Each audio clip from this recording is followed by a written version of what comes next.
एक जमींदार के यहां से चोरी करके, बहुत प्रवीण था वो, कोई साथी नहीं रखता था, अकेले ही चुरा लेता था। एक जहां हमारा पहले गुरु आश्रम था वहां एक थे, वो 20 टार्च रखते थे और इसका रहस्य कोई जानता नहीं था। अलग अलग छतों पे अलग अलग जगह से टार्च ऐसे लगाते जिससे लगता कि 20 लोग हैं, वो अकेले डकैती डाल के ले जाते थे। बड़े प्रवीण थे। जब वो मारे गए थे तो गंगा स्नान करके जा ही रहे थे तो 50 लोग, जैसे किसी पशु को घेरा जाता है ऐसे घेर के उनको, तो ऐसे उनके पीछे आदमी लगे। चतुर्भुजदास जी कथा कह रहे थे तो भाग करके उन्होंने सोचा यहां बच सकते हैं, तो भक्तों के बीच में बैठ गए। राजकर्मचारियों ने सोचा कि यहां चोर क्यों बैठेगा, तो उन्होंने सत्संग में कोई विघ्न ना पड़े इसलिए दूर से ही चले गए, पर वो मिला नहीं। उस समय प्रसंग चल रहा था। चतुर्भुजदास जी कह रहे थे जो श्यामा श्याम की शरणागति लेता है, दीक्षा लेता है, उसका नया जन्म होता है, पूर्व के सारे पाप नष्ट हो जाते हैं। ज्यादा पकड़ हुई नहीं, यही शब्द पकड़ पाए। सत्संग समाप्त हुआ, पास गए, कहा दंडवत महाराज, हम चोर हैं, सैकड़ों कत्ल किए, चोरी किए, डकैती किए, हमें दीक्षा दोगे? चतुर्भुजदास जी ने देखा कि इतनी सच्चाई से बता रहा है, हाँ क्यों नहीं, तुम्हें भी दीक्षा में। तो क्या हमारे सारे पाप नष्ट हो जाएंगे पूर्व जन्म के? हाँ पक्का। मेरा नया जन्म माना जाएगा? पक्का। कहा ठीक है। कुछ नियम? बोले नियम यही कि अब चोरी नहीं करोगे और झूठ नहीं बोलोगे, और ये नाम दे रहे, नाम जप करो, तुम्हारा पूर्व का सारा पाप नष्ट, नया जन्म तुम्हारा। मुंडन कराओ। वो जो उनका विभत्स स्वरूप भयानक था उस हटाकर 12 तिलक लगाए, मंत्र दिया। अब तो वो चौड़ी छाती करके घूमने लगा। राजकर्मचारी घूम ही रहे थे। जो जमींदार था उसने पहचान लिया, उसने कहा चोर है, तिलक विलक लगाए लिए है तो वही चोर। बंदी बना लिया गया, राजा के दरबार में ले गए। राजा ने कहा कि आप तो वैष्णव चिन्ह धारण किए हुए, सच्चाई से बोले। बोले झूठ बोल ही नहीं सकता, गुरुजी ने कहा है झूठ नहीं बोलना, झूठ तो बोल ही नहीं सकता। पूछिए आप चोरी की? बोले इस जन्म में नहीं की। वो जो सेठ साहूकार जमींदार था बोले चाहे जिसकी कसम खवा लो यही है, ये बाल मुड़वा डाला, तिलक लगाए है, कंठी बांधे, यही हम पक्का कह सकते हैं। वो कह रहा चाहे जिसकी कसम, उसने कहा इस जन्म में ही चोरी नहीं की।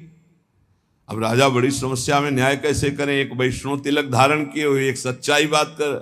तो उस समय परीक्षा के लिए लीला की जाती थी कि लोहे का बिल्कुल तपाया हुआ लाल फार और ऐसे एक पीपल का नवीन पत्ता, ऊपर सूत, कच्चा सूत, ऐसे वो लोहे का फार रख दिया जाता। सूत में झलस नहीं आएगी, जला भी वो जलेगा नहीं, और 7 कदम चला।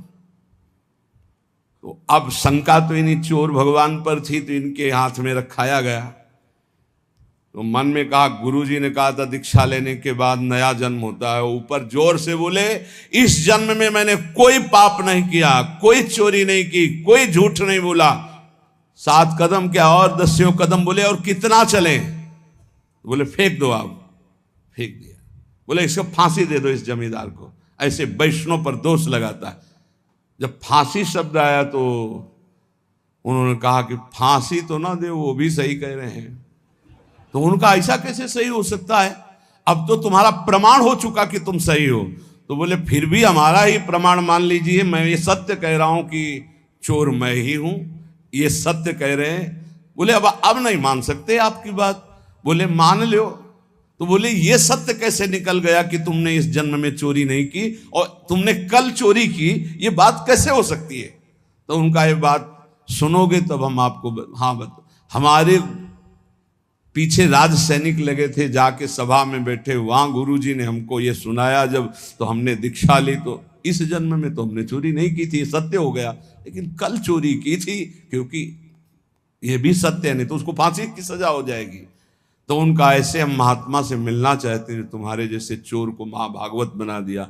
राजा उनका शिष्य बना, पूरे नगर में भक्ति का प्रचार प्रसार हो। तो यहां श्रीपाद कह रहे राधा कृष्ण विचित्र मनमथ कलानंद चमत कुर्वते, बोले अद्भुत चमत्कार जीवन में परिवर्तन हो जाएगा जो श्रीधाम वृंदावन में यस्मिन सौख्य चमत्कृति परतरा यत्र दीक्षा दिता, जो दीक्षा है, शरणागति है, प्रिया प्रीतम के गोरे चरणारविंद की शरणागति रूपी दीक्षा है। बोले ये परम सुख की चमत्कारिता प्रदान करने वाली है।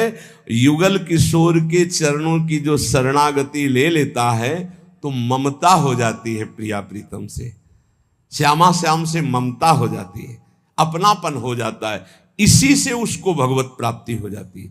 प्रियालाल श्यामा श्याम अपने ऐसा लगने लगता है मेरे प्रिया जो मेरे प्रिय। देखो माया का क्या प्रभाव है, मेरी पत्नी, मेरा पुत्र, मेरा शरीर, मेरी संपत्ति, मेरा मकान। और भक्ति का क्या प्रभाव है, ये सब झूठा, मेरे प्रिया प्रीतम। अब अंदर देखो आपको प्रिया प्रीतम में प्रीति है या शरीर में, शरीर संबंधी भोगों में या शरीर संबंधी रिश्तों में। अगर आपको शरीर संबंधी रिश्तों में प्रीति है, ममता है, अपनापन है तो जल्दी करो, जल्दी, ज्यादा समय नहीं है। एक अहमता ममता ये जग में है दुखदाई, ये जब श्री जी की ओर लगे तो होत परम सुखदाई। मात तात सुत दार देह में मति अरुझे मति मंदा, हित किशोर को है चकोर तू लख वृंदावन चंदा।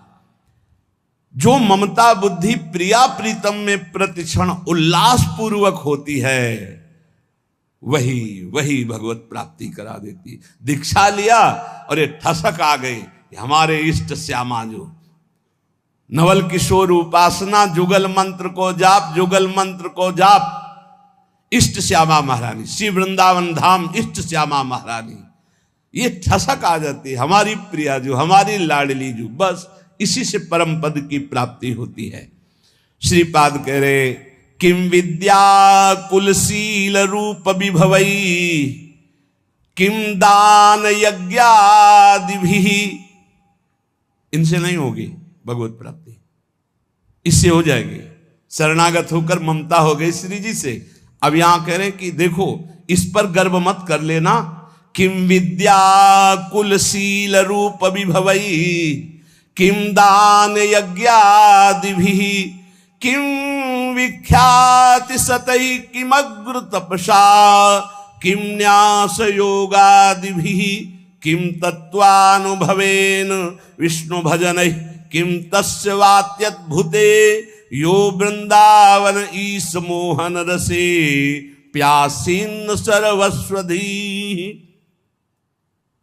क्या हुआ, यदि तुम बहुत विद्वान हो और निरंतर भजन नहीं करते, भोग सामग्री, रुपया पैसा, संसार, यश, कीर्ति, कुछ नहीं, तुम्हारी विद्या किसी काम में नहीं आएगी। किम विद्या किसी काम में नहीं आएगी, पक्का नहीं आएगी। बहुत वैसे शब्दों से कहा गया है कि जैसे गधे की पीठ में ईंट लाद दो या चंदन लाद दो या वेद लाद दो, उसको भार ढोने से मतलब। ऐसे ही बुद्धि में केवल विद्या है, उसका प्रयोग नहीं है, कामादि शत्रु पर विजय प्राप्त नहीं की, हृदय निरंतर भगवदाकार वृत्ति में नहीं गया, तो विद्या किस काम की जो अविद्या को नष्ट ना कर दे। केवल विद्या है, अविद्या का नाश होकर के ब्रह्म विद्या जागृत नहीं हुई या पराविद्या, तो फायदा क्या हुआ ऐसी विद्या का। बहुत ऐसा है। किम विद्या, किम विद्या क्या है, अर्थ के कारण अनर्थ उत्पन्न कर दिया चित्त में। ये देखी हुई बात कह रहे हैं, सुनी हुई बात नहीं कह रहे। क्या विद्या, किस काम की विद्या रही तुम्हारी। और भी बात, ये महापुरुषों के वचन हैं। किम कुलम, बहुत ऊंचे कुल में तुम्हारा जन्म हुआ और भजन नहीं किया तुमने, भगवत आराधना नहीं की, तो तुम्हारा वो अहंकार तुम्हें नरक ही ले जाएगा, कुछ नहीं होने वाला उससे। ध्यान रखना। राजसु यज्ञ में महाभागवत स्वपच की पूजा करवाई वाल्मीकि स्वपच की। क्यों? क्योंकि जहां दैन्य है भगवत भक्ति वो सबसे बड़ा।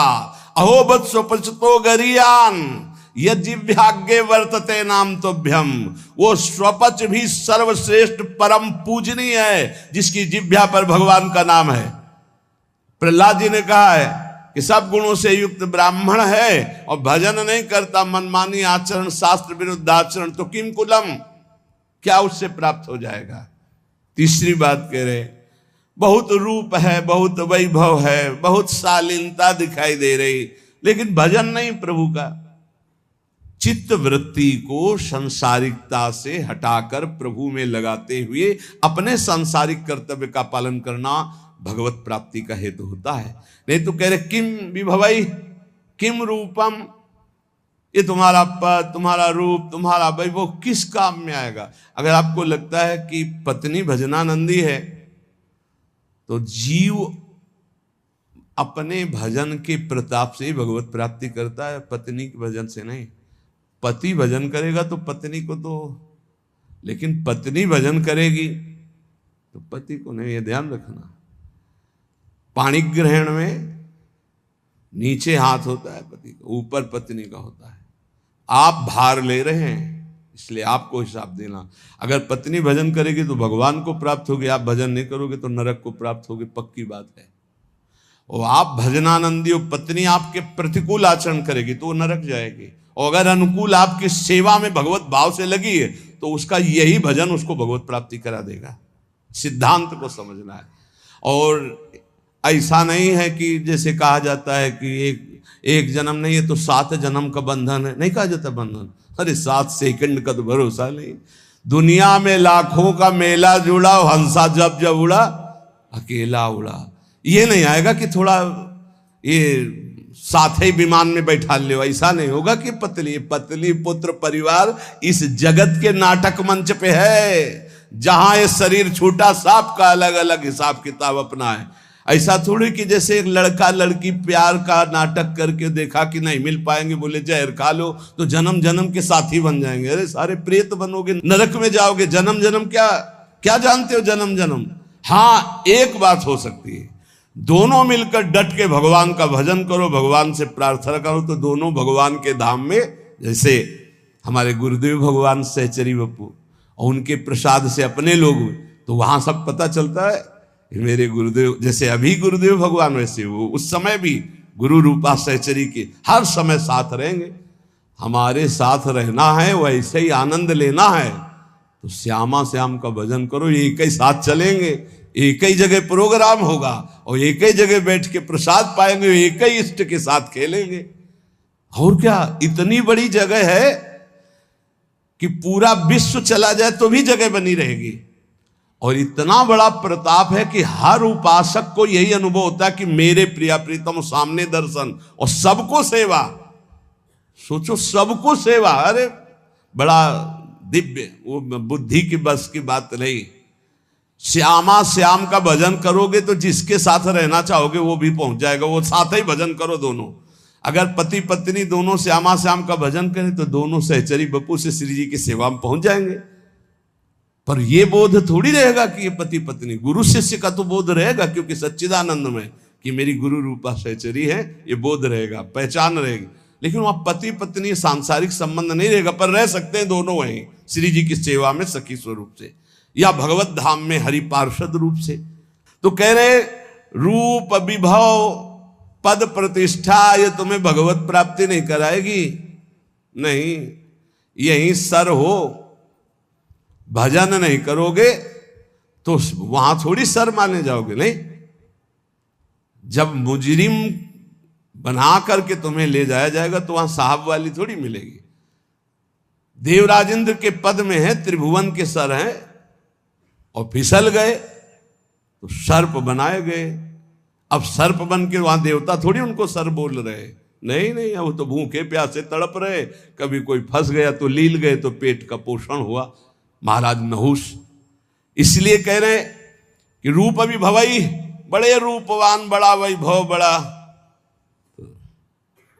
किस काम में आएगा।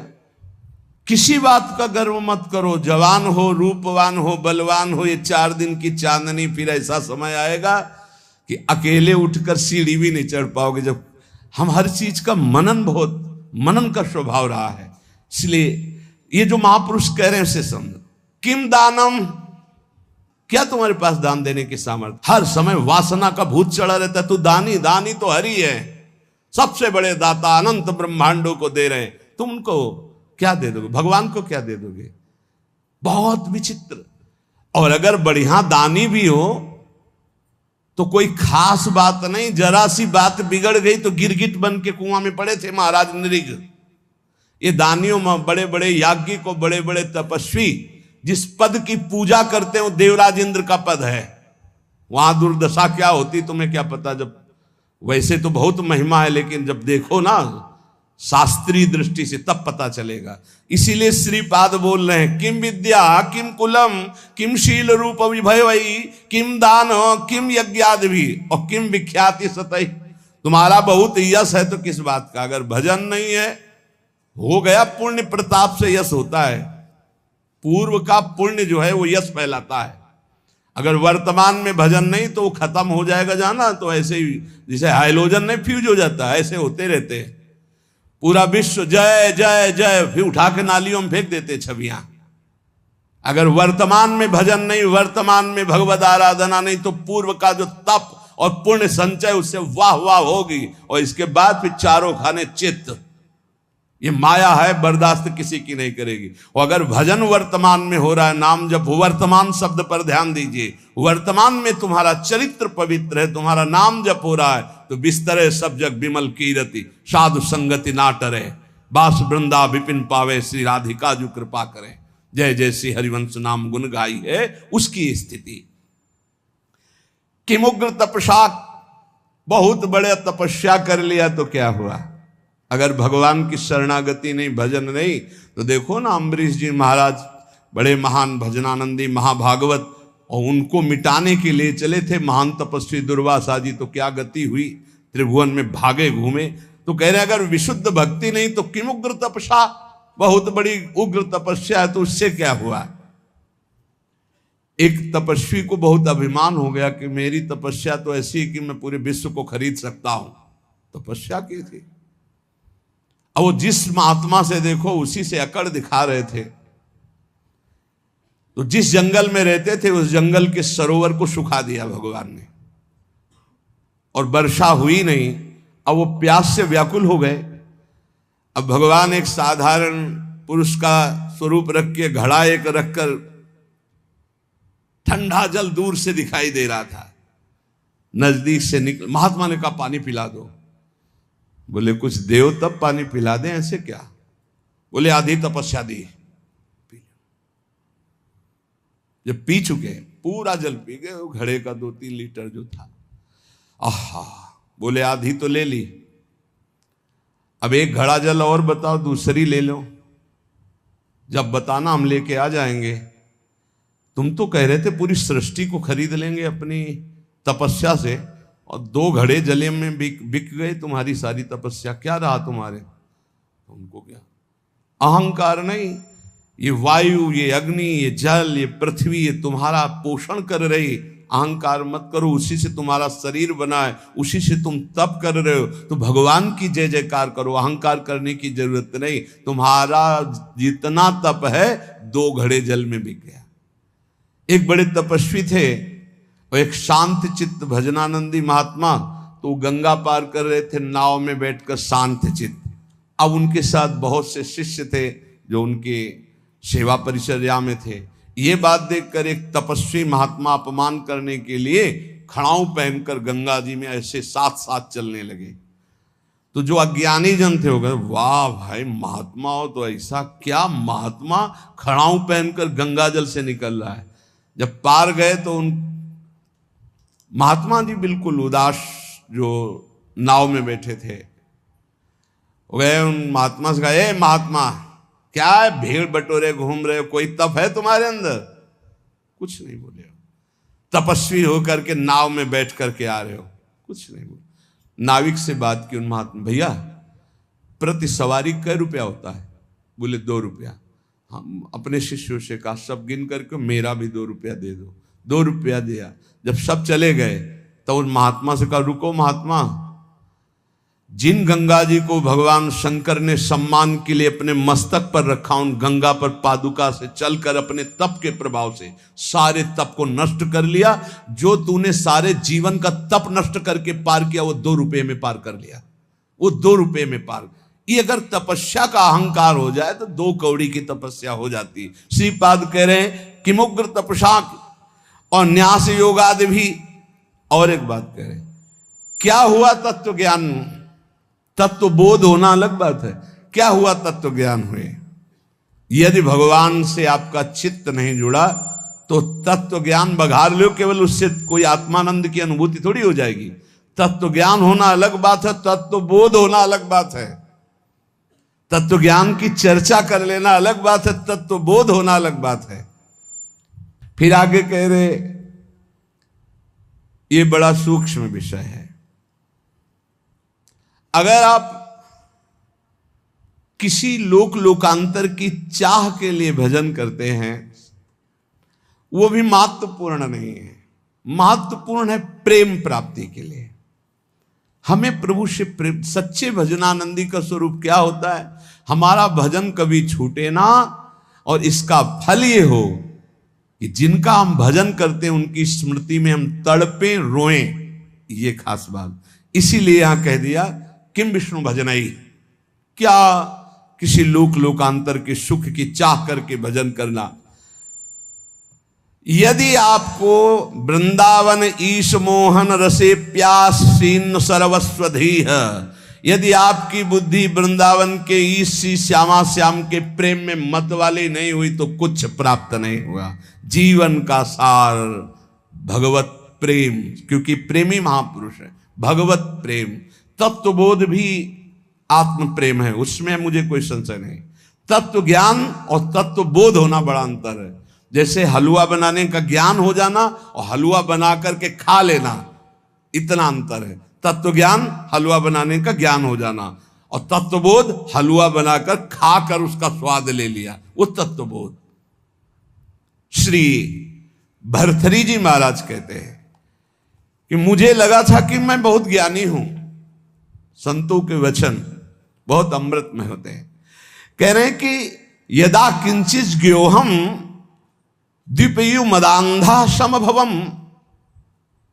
मुझे लग रहा था कि मैं चक्रवर्ती सम्राट हूं, मैं बहुत पुण्यवान हूं, मैं बहुत महात्मा हूं, मैं बहुत ज्ञानी हूं।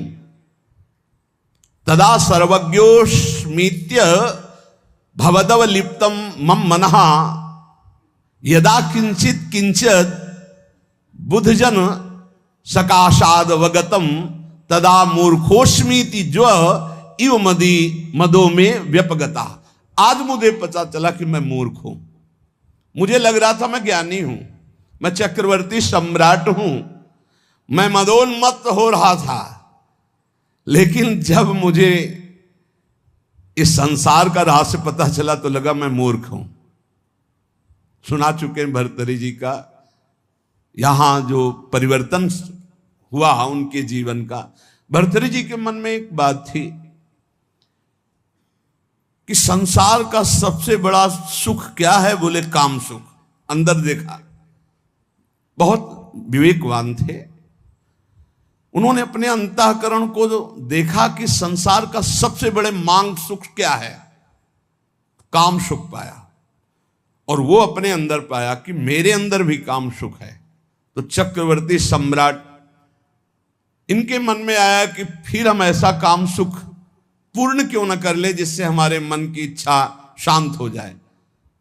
तो उन्होंने, चक्रवर्ती का मतलब होता है कि बहुत से राजाओं के ऊपर जो बादशाह, उन्होंने पूरे अपने देश में सब सुंदरियां आवे और मैं उनमें से देखकर उनका वर्ण करूंगा। तो विश्व की सुंदरियां सब एकत्रित हुई, उनके माता पिता सब लाए, क्योंकि महाराज भरथरी जी वर्ण करेंगे पत्नी रूप में। सबको देखा, एक पिंगला नाम की सर्वांग सुंदरी भरतरी जी की वहां जम गई और कहा कि आप मुझे अपने पति रूप में स्वीकार करेंगे। तो उसने कहा हमारा अहोभाग्य, बहुत भागवतिक रीति से जो शास्त्रीय पद्धति है, पाणिग्रहण संस्कार हुआ। अब ये तो जो भागवतिक पुरुष होते हैं उनके स्वभाव में कुछ अलगाव होता है संसारिक पुरुषों से। वो जिस पे लगेंगे एकदम तन्मय होके लगेंगे, जिस पे लगेंगे। अगर वो भोग में भी लग गए तो उनके जैसा कोई नहीं होगा। आसक्त पुरुष मतलब ऐसा कोई विषयी पुरुष नहीं होगा, स्वभाव होता है। रूप में आसक्त हो गए तो ऐसे आसक्त हो गए, ऐसा कोई संसार में नहीं होगा। भोग में आसक्त हो गए तो ऐसा कोई दूसरा नहीं होगा, और विरक्त हो गए तो ऐसा कोई दूसरा विरक्त, मतलब उनका एक स्वभाव होता है। अब जैसे पत्नी में आसक्त हैं तो छाता लेकर बाजार वो स्वयं नहीं जा सकते क्योंकि अदर्शन हो जाएगा। तो पत्नी चल रही सीधे में, वो चल रहे उल्टा में, संसार हंसे तो हंसा करे हर समय पत्नी के मुख में, दृष्टि पत्नी के मुख में। वही महाभागवत हुए, क्या नाम, धनुर्दास जी, क्या नाम था, धनुर्दास जी नाम था। बहुत बड़े महापुरुष हुए भी, क्योंकि वो सीधा आसक्ति रंगनाथ जी से। तो ऐसा होता है। भर्तृहरि जी एक बहुत बड़े महापुरुष हैं। अब जीवन का राग उनके हृदय में काम में देखा कि काम स्त्री आसक्ति, विश्व सुंदरी, सर्वांग सुंदरी पिंगला। उन्होंने ऐलान कर दिया राजकाज विक्रमादित्य देखेंगे, मैं इस बात का अनुभव करूंगा कि क्या सो किसमें है। क्योंकि बताया ना, अलग खोपड़ी होती है। जो भागवतिक महापुरुष होते हैं उनका चिंतन ही अलग होता है। बड़ी ही सुंदर पत्नी बिल्वमंगल जी की, पातिव्रत धर्म से, एक बार नहीं देखा। वो आसक्त चिंतामणि में तो आसक्त, अलग खोपड़ी होती है। अब रात दिन केवल महाराज भर्तृहरि और पिंगला, और हर खान पान की व्यवस्था, बस पर्दे के अंदर सामग्री रख दो, जाओ। कोई प्रश्न उत्तर नहीं, कोई राष्ट्र की बात नहीं, कोई समाज की बात नहीं। ये अनुभवी जैसे वैज्ञानिक नहीं होते कि जब जिस विषय का शोध करना होता है तो बस उसी में पूरा चित्त लगा देते हैं। समय कट रहा था और मन की चाल होती नवम नवम नवम। मन कभी एक में रमण करने के लिए बहुत काल तक राजी नहीं होगा, उसकी चाल होती नवम नवम भोग। एक दिन पिंगला अपने महल के पीछे की खिड़की खोल करके ऐसे ही देख रही थी तो देखा अश्वपाल, हजारों घोड़ों की देख रेख करने वाले सेवकों का स्वामी, हष्ट पुष्ट ऐसे। अचानक दृष्टि उसकी पड़ी तो उसने ऐसे नमन किया, क्योंकि महारानी देखते ही आसक्त हो गई पिंगला। अब विचार कीजिए, चक्रवर्ती सम्राट महाराज भर्तृहरि से भला वो अश्वपाल किस योग्य, चित्त पूरा आसक्त। अब मिलन शुरू हो गया और राजकाज विक्रमादित्य को दे दिया था। विक्रमादित्य बहुत प्रवीण थे। उन्होंने कहा कि शास्त्र प्रमाणित किसी का भी मन कभी भी कहीं भी विचलित हो सकता है, इसलिए मेरे भाई इस समय सुध में नहीं है, इसलिए गुप्तचर रूप से दास दासियां हर समय तैनात कि कहीं हमारे महाराज को किसी भी तरह की हानि ना हो जाए। सूचना मिली कि हानि प्रारंभ हो चुकी है। एक अश्वपाल एकांत में महारानी से मिलता है। महाराज दिन में शयन करते हैं, उस समय वो मिलती है। पूरी बात पक्की जब देख ली तब भर्तृहरि जी को सूचना दी कि महाराज विक्रमादित्य आपसे मिलना चाहते हैं। बहुत प्रवीण थी पिंगला, तुरंत समझ गई। हमें लगता है हमारी बात उन तक पहुंच गई। तो उनका महाराज, मैं आपके भाई की एक बात कहना चाहती हूं कि उनकी दृष्टि हमारे ऊपर बहुत गलत है। तो उनका महल से तो निकलती नहीं, गलत कैसे हो गई। तो उनका खिड़की पे खड़ी थी, वो घोड़ों की देख रेख करने वाले अश्वपाल के पास गए थे, वहां से मुझे देखा तो फिर मुझे बुलाया, मैं उनसे गए, उनके पास गई। उनका इरादा ठीक नहीं था, इसलिए हमने कुछ कड़वे वचन कहे, क्षमा करें आपके भाई हैं लेकिन उनकी आदत बहुत खराब है। तो उनका ऐसा विक्रमादित्य कर सकता है, जान न जाए, ये भगवान की माया विचित्र है। विक्रमादित्य है, बोले भ्राताश्री आपके साथ छल हो रहा है। बोले हाँ मुझे पता है छल हो रहा है, तुम्हारे जैसा नीच भाई होगा तो छल क्यों। यही बताने आए हो ना कि पिंगला आचरणहीन है। भाई आपको पता है? बोले पता है हमें कि तू आचरणहीन है। मेरा आदेश है कि ऐसे भाई को नगर से निष्कासित कर दिया जाए, कभी हमारे नगर में मुंह मत दिखाना। इतने आसक्त थे पिंगला पे भर्तृहरि जी महाराज। विक्रमादित्य कुछ बोल ही नहीं पाएगी। ये क्या, बड़े बड़े जो मंत्री थे उन्होंने बोलने की हिम्मत नहीं रह गई कि जब भाई के प्रति ऐसा इनका, तो कोई नहीं बोल पाया और निकाल दिए गए। पर मंत्रियों ने उनको सुरक्षित रखा। एक दिन जब असलियत का पता चलेगा तब ये रोएंगे, उसी समय मैं आपको सामने पेश करूंगा। अब भगवान कोई ऐसा ना सोचे कि पाप कर्म दबा रहेगा, वो ऊपर उठता है, अपना प्रभाव दिखाता है। एक नगर का ब्राह्मण गरीब तपस्या कर रहा था महाराज देवराज इंद्र की मंत्र से, उनकी इस बात के लिए कि मुझे धन मिले, मैं गरीब हूं, जिससे हमारा परिवार सुखी हो जाए। बहुत तप किया तो देवराज इंद्र प्रकट हुए, कहा ये अमर फल लीजिए, और अंतर ध्यान हो गए। वो बात करे करे तेरे अंतर ध्यान, तो उनका अमर फल लेके क्या करूं, वैसे दरिद्र गरीब ब्राह्मण हो, अमर होकर के क्या करूंगा। तब विचार आया कि अगर ये अमल फल महाराज भर्तृहरि को पवा दे तो धर्मात्मा वीर राजा वो अमर रहेगा, हमारे देश की सुरक्षा होगी और मुझे धन मिल जाएगा। ये अच्छा लगा। वो गए, महाराज की जय जयकार हो। पहले राजाओं के दरबार में या महल में ब्राह्मणों के लिए, ऋषियों के लिए, महात्माओं के लिए निषेध नहीं था, उनके लिए नहीं था कि हम आज्ञा लेकर आए। अंदर प्रवेश किए, नजदीक दासी ने कहा कि कोई विप्र देवता पधारे। उठकर प्रणाम किया, कैसे आगमन हुआ, आज्ञा कीजिए।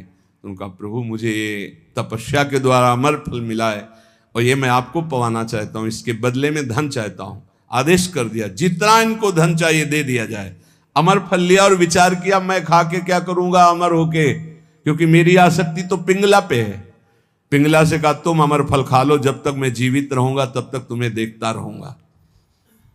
पिंगला ने कहा ऐसे थोड़ी अमर फल खाया जाता है, स्नान करके मंत्रानुष्ठान करके लाओ हमें। तो उनका नहीं, पालो मेरे सामने। बोले तो इतना विश्वास नहीं है। अब बस प्यार में तो दम होती है, नहीं विश्वास पक्का है तो भाई आप निश्चिंत रहिए। पिंगला ने सोचा मैं क्या करूंगी खा के, मेरा दोस्त अगर पालेगा अश्वपाल वो बढ़िया।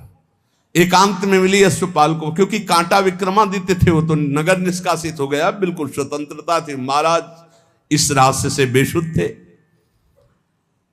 अश्वपाल ने उस अमर फल को लिया तो उसने विचार किया कि मैं क्या करूंगा। और महाराज की नृत्यांगना ऐसी सुंदर थी जिससे आसक्ति थी।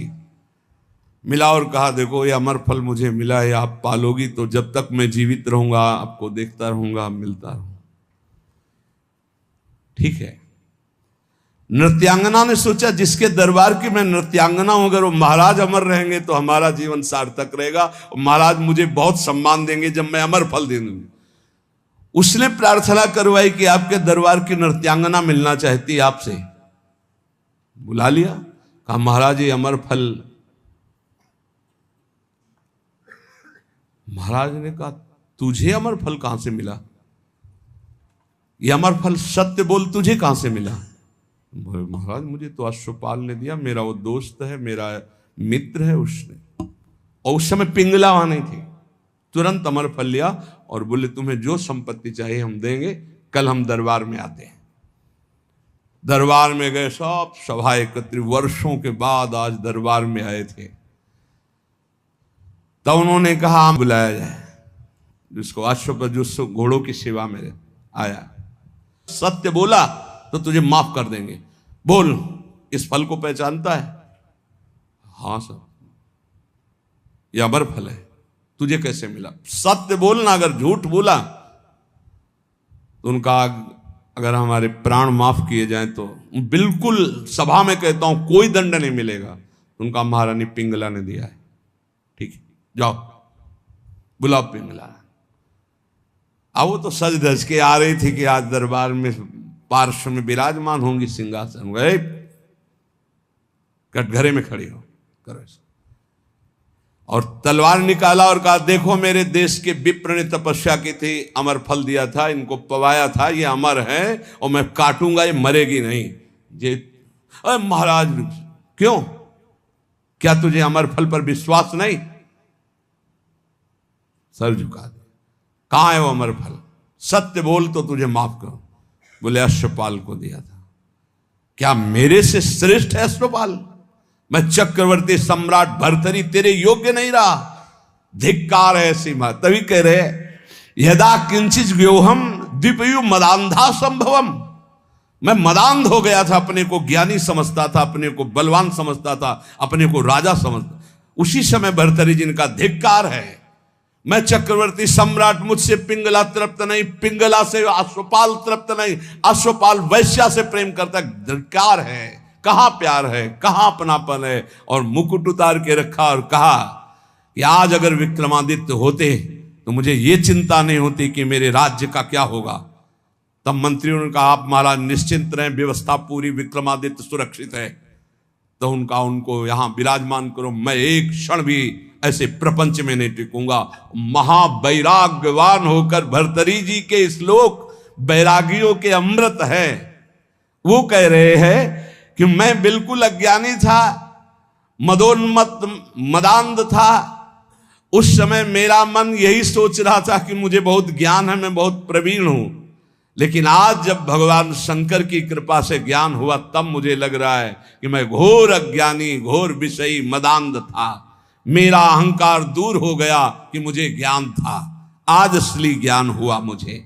भर्तरी जी कह रहे, एषाम न विद्या न तपो न दानम ज्ञानम न शीलम न गुणो न धर्मा ते मर्तुलोके भुवि भार भूता मनुष्य रूपेण मृगाश्चरन्ति।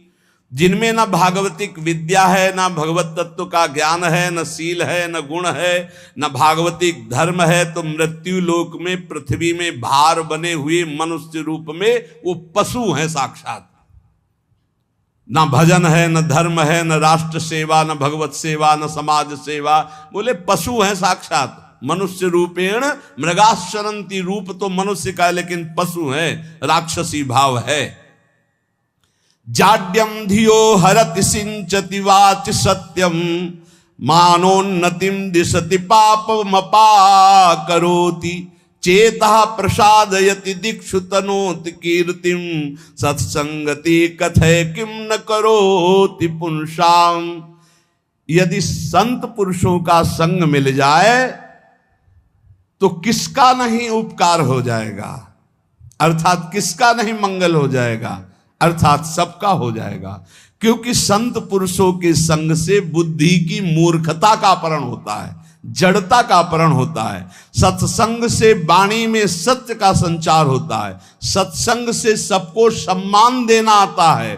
सत्संग पाप को दूर करता है। सत्संग चित्त को आह्लादित करता है, क्योंकि चित्त से वो प्रभु का चिंतन करता है और समस्त दिशाओं में कीर्ति फैल जाती है सत्संगी महापुरुष की। इसलिए धन्य है जिसको सत्संग प्राप्त हो गया।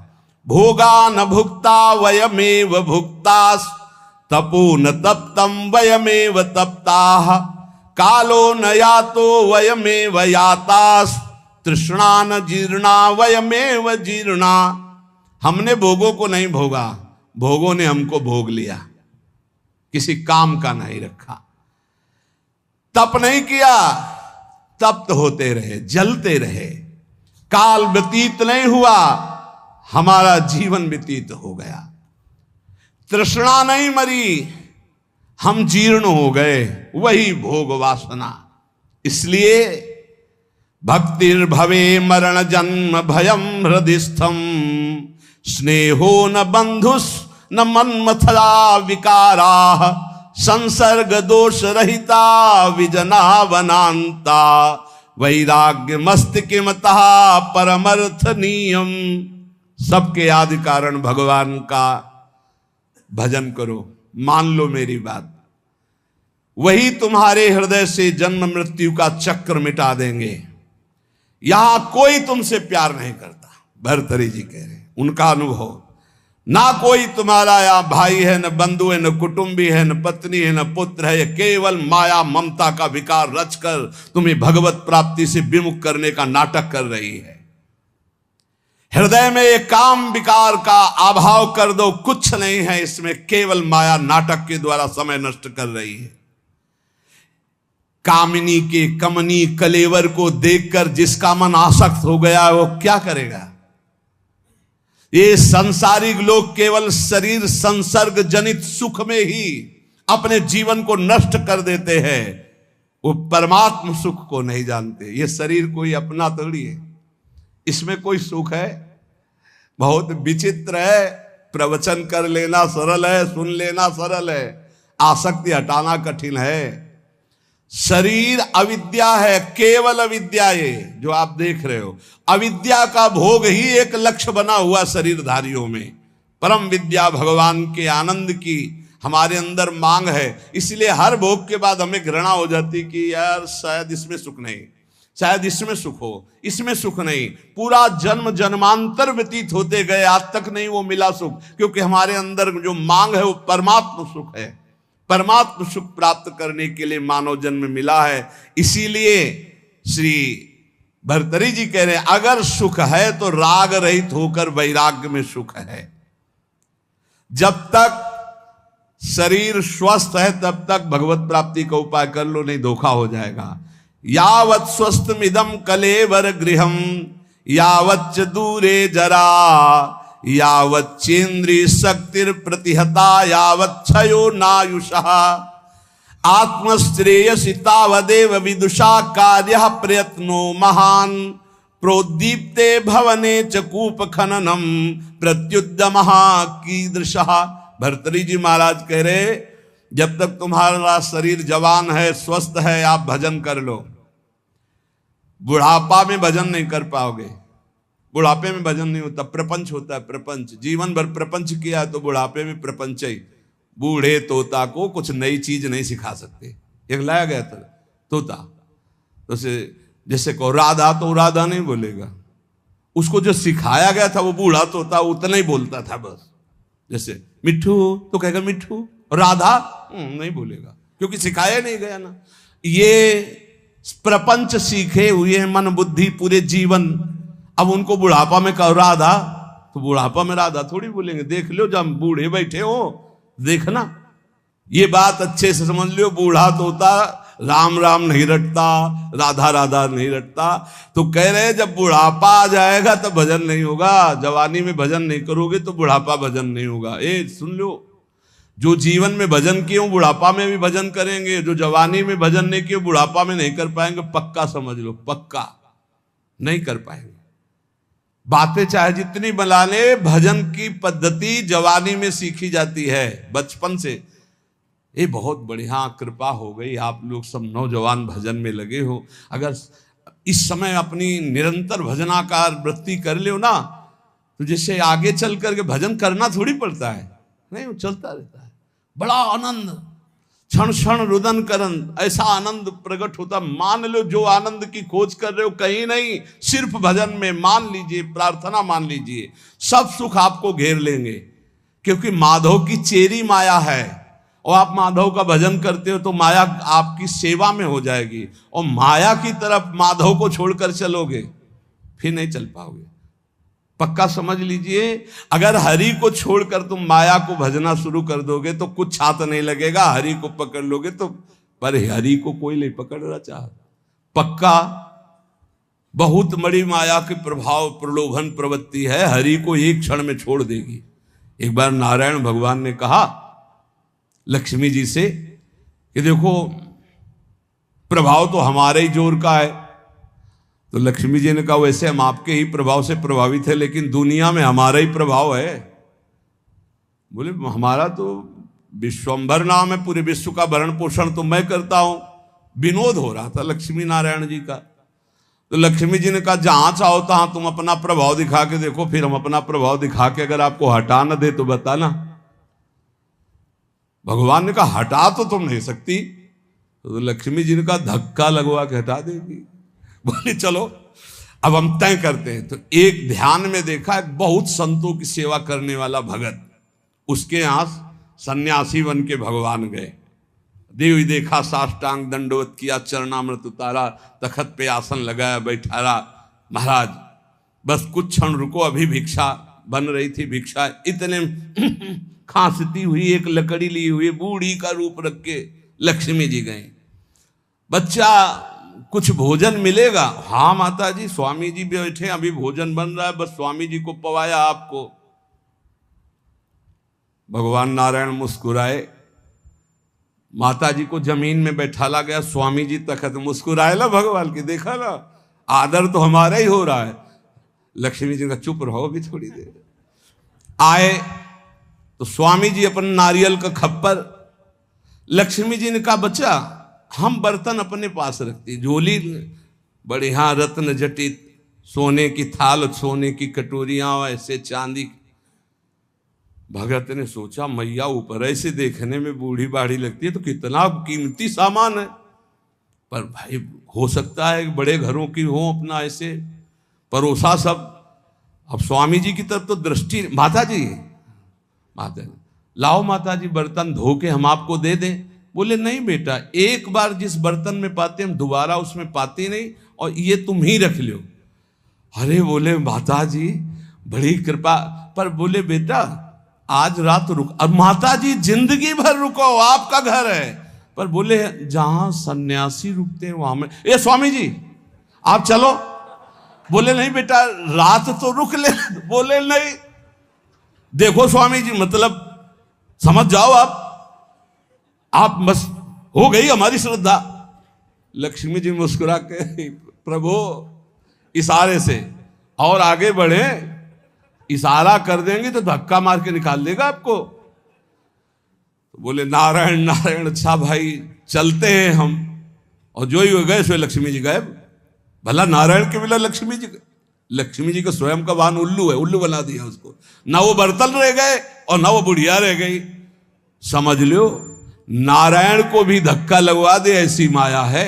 भर्तरी जी कह रहे जब तक शरीर स्वस्थ है, यावत स्वस्थ मिदम कलेवरम यावच्च दूरे जरा, तुम्हारा बुढ़ापा दूर है तभी तक तुम भजन कर लो। कहीं ऐसा ना हो कि आग लगने पर कुआं खोदना मूर्खता जैसे कही जाती है, ऐसे काल भगवान तुम्हारा सर्वस्व नाश कर दे और तुम भगवान का भजन नहीं कर पाए तो तुम्हारा जीवन व्यर्थ चला जाएगा। इसलिए सब ये सत्संग जो सुनाया जा रहा है उसका सार है, कोई तुम्हें प्यार नहीं करता, यहां कोई तुम्हारा नहीं, एकमात्र श्री भगवान का आश्रय लेकर सबकी सेवा करो। जो तुम्हें कर्तव्य कर्म मिला, तुम किसी के पति हो, किसी के पुत्र हो, किसी के परिवार के कोई सदस्य हो, अपने धर्म का पालन करो, सब में भगवत भाव करो, नाम जप करो, इसी से भगवत प्राप्ति हो जाएगी। शेष चर्चा आगे। श्री राधा वल्लभ लाल।